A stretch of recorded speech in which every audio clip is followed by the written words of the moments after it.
In this video we show you how to get your new Ikonic Digital Lock ready for installation. Using a Phillips head screwdriver, loosen the screw at the back of each handle. Adjust the handle to a horizontal position and retighten the screw.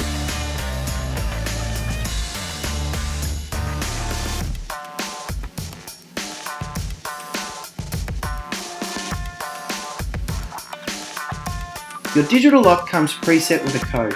The code card in the packaging tells you the numbers of this code. Match the numbers on the card with the numbers on the back of your digital lock. You'll notice the indicator dots for the preset code are all facing inwards.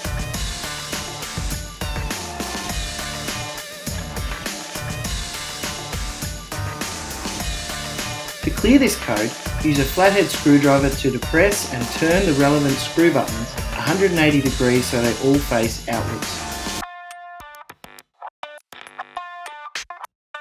Choose a new code and depress and turn the screw buttons for each number of your new code 180 degrees so the dot is facing inwards. Now, test the handle locks with the code in place and opens when the new code is entered. Handy tip, always push the C button first before entering your code. And that's it!